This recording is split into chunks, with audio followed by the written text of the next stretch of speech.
Hello everyone, welcome back to my channel Ritu's notes. मैंने अपने एक प्रीवियस वीडियो में डिस्कस करा था the rape of the lock as a mock epic poem. आज हम डिस्कस करेंगे the rape of the lock as a social satire poem. Social satire होता क्या है और इस पोएम को हम सोशल सटायर क्यों कहते हैं, उसे आज हम हमारी नोट्स के थ्रू डिस्कस करेंगे। तो बिना देर के वीडियो शुरू करते हैं, लेकिन अगर उससे पहले आपने मेरे चैनल सब्सक्राइब नहीं करा है, प्लीज कर लें, बेल आइकन हिट कर दें ताकि जब भी मैं ऐसे वीडियोस डालूं आपको नोटिफिकेशन मिल जाए। तो बिना देर के let's get started. The Rape of the Lock as a Social Satire. Introduction. The Rape of the Lock is a universally recognized social satire. ये एक बहुत ही फेमस सोशल सटायर है. It was composed by a very talented poet and translator of the neoclassical age, Alexander Pope. और Alexander pope जो है वो न्यूक्लासिकल as के बहुत ही फेमस ट्रांसलेटर और पोएट रह चुके हैं. Pope is a great satirist of the 18th century along with John Dryden.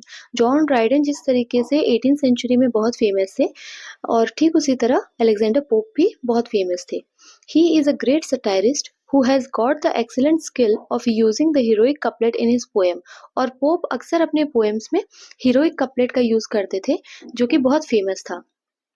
He is also known as one of the most accurate poet of the English language in the world. और पूरे world में English language के Pope one of the most accurate poet माने जाते थे. The rape of the lock as a social satire. तो rape of the lock as a social satire, इसका हम अभी डिस्कशन देखेंगे कि इसको सोशल सटायर कैसे माना जाता है या ये क्यों कहलाता है.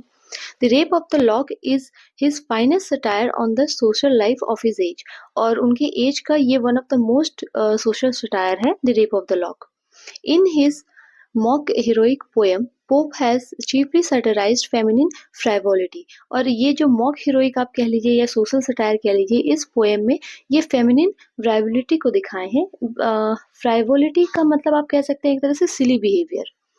Hence, by the poem The Rape of the Lock, we see that Pope used satire as a weapon against those whom his success and disability infuriated. तो पोप इस सटायर के थ्रू उन लोगों को ये दिखाए हैं कि उनकी जो डिसेबिलिटी है, उनकी जो सक्सेस है, उनकी डिसेबिलिटी से इसका कोई लेना देना नहीं है. डिसेबिलिटी यहाँ पर इसलिए कहा गया है क्योंकि अलेक्जेंडर पोप को एक स्पाइनल डिफॉर्मिटी था, मतलब उनका जो स्पाइन था वो थोड़ा कर्व था, तो ये डिसेबिलिटी था उनमें. तो उनकी ये सब लिखने, ये सब राइटिंग्स की वजह से उन्होंने प्रूव किया है कि उनकी डिसेबिलिटी इन सब में एक रोक नहीं बन सकती है. In The Rape of the Lock, we are given a satirical picture of judges and jury and merchants. तो इस रेप ऑफ द लॉक में हमें एक सटायरिकल पिक्चर देखने को मिलता है जजेस को लेकर, ज्यूरी मेंबर्स को लेकर और मर्चेंट्स को लेकर. Beside this, we found many references in the poem which are closely connected to contemporary 18th century England. तो 18th century इंग्लैंड में, 18th century में जो भी चीज़ें होती थी उस टाइम पे इंग्लैंड में, इस पोएम में वो सब भी बहुत चीज़ें देखने को गई है. Social satire. अब हम देखते हैं कि सोशल सटायर होता क्या है. Social satire is a genre of the film. ये एक जेनर है that relies on irony, exaggeration और humour to critique and unfavourable aspect of society और ह्यूमन नेचर. तो ये एक सोशल सटायर एक सोसाइटी को दर्शाता है, उस सोसाइटी का क्या ह्यूमन नेचर है, वहाँ के लोगों का क्या एस्पेक्ट है, क्या पॉइंट ऑफ व्यू है, उस चीज को दर्शाता है.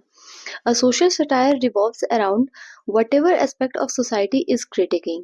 मतलब ये जिस टाइम पे लिखा गया है, जो भी सटायर जिस टाइम पे लिखे गए हैं, उस सोसाइटी की उस टाइम पे क्या थिंकिंग होती है, वो उस चीज को दर्शाता है. Social satire in the rape of the lock. और रेप ऑफ द लॉक में क्या क्या सोशल सटायर है, अब हम वो देखेंगे. Satire is present in every line of the epic. तो इस पोएम में हर एक लाइन में सटायर देखने को मिलता है.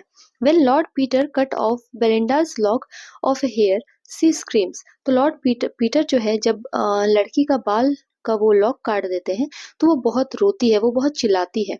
Her screams surpasses even the cries of the women who weep at the death of their husband. तो यहाँ इसका मतलब ये है कि जब कोई वुमेन अपने पति के मर जाने पे रोती है, वो भी उतना नहीं चिल्लाती रोती है जिस तरीके से बेलिंडा अपने हेयर लॉक को कटने पे रोई थी और चिल्लाई थी. Baron represents the class of such gallants who were puffed up with pride after getting success in the deeds like cutting off the lock of the hair from the lady's head। तो ये जो बैरन है ये खुद को इस तरीके के क्लास से दर्शाता है कि जहाँ पे इस तरह का काम करना कि किसी के हेयर लॉक को काट देना, तो वो उन लोग के लिए काफी प्राइड का बात होता था, काफी प्राउड का बात होता था कि हाँ मैंने ये कर दिखाया। He thinks it to be a very adventurous deed and mark of victory। तो उसे ये करने के बाद ऐसा लगता था कि उसने बहुत ही कुछ ऐसा एडवेंचरस काम किया है और वो जीत गया है ये सब करके।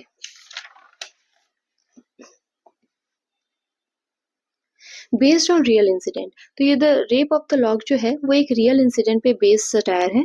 The action of the rape of the lock turns on a trivial incident, तो ये एक ट्राइवल इंसिडेंट है जो कि किसी टाइम पे हुआ था।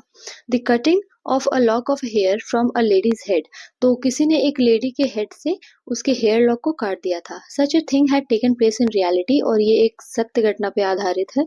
One lord Peter cut off the lock of hair from the head of lady Arabella, तो एक लेडी अरेबेला थी एक टाइम पे, उनका हेयर लॉक को लॉर्ड पीटर ने काट दिया था। There was a quarrel between the two families, और उन दोनों फैमिलीज के बीच में इस वजह से बहुत ही झगड़ा वगड़ा हुआ था। And Pope was requested to make a jest of incident, और पोप को उस टाइम रिक्वेस्ट आई थी कि आप इस इंसिडेंट को अपने किसी राइटिंग्स में क्रिएट करिए, आप इस इंसिडेंट को किसी राइटिंग में इंक्लूड करिए। This was the occasion of the composition of the poem, और इसी तरीके से the rape of the lock का कंपोजिशन हुआ। Pope's place as a satirist, तो पोप एक बहुत ही फेमस सटायरिस्ट है, ये मैं आपको पहले ही बता चुकी हूँ। अब हम देखते हैं इसमें। Alexander pope was a great satirist and moralist, वो एक ग्रेट सटायरिस्ट थे और मॉरलिस्ट भी बहुत अच्छे थे। He used poetry as a great instrument of moral improvement, तो वो मोरल इम्प्रूवमेंट उनको जब लाना होता था ना, तो वो अपने राइटिंग्स को और अपने पोइट्री को बहुत ही अच्छे तरीके से यूज करते थे। And believe that satire was it's most effective method which destroyed corrupt customs, तो जितने भी करप्ट कस्टम्स थे उनको सुधारने का उनको ये एक बहुत ही अच्छा जरिया दिखता था, क्योंकि लोग पढ़ते थे तो कहीं ना कहीं इसका इफेक्ट पड़ता था और सुधार होती थी। Satire was his element and he excelled in satirical compositions, तो सटायर उनका one of the most important element होता था उनकी राइटिंग में, और वो इस चीज में महारत हासिल कर चुके थे। His works like The Rape of the Lock clearly point out the satirical vein in his mind।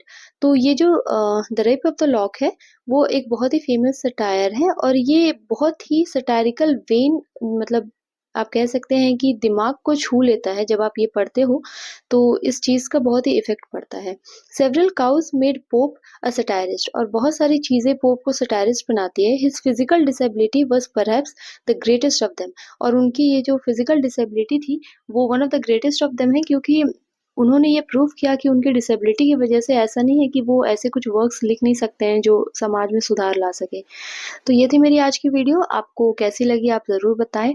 आपको किसी भी तरह की हेल्प हुई हो तो आप कमेंट सेक्शन में ज़रूर बताना, मुझे बहुत अच्छा लगता है। किसी भी टॉपिक पर आपको वीडियो चाहिए तो आप प्लीज़ कमेंट सेक्शन में लिख सकते हैं, मैं कोशिश करूँगी जल्द से जल्द उस पर एक वीडियो बनाने की, और इसकी नोट्स की PDF आपको मेरे डिस्क्रिप्शन में मिल जाएंगी। तो मिलते हैं हमारे नेक्स्ट वीडियो में, तब तक के लिए बाय बाय।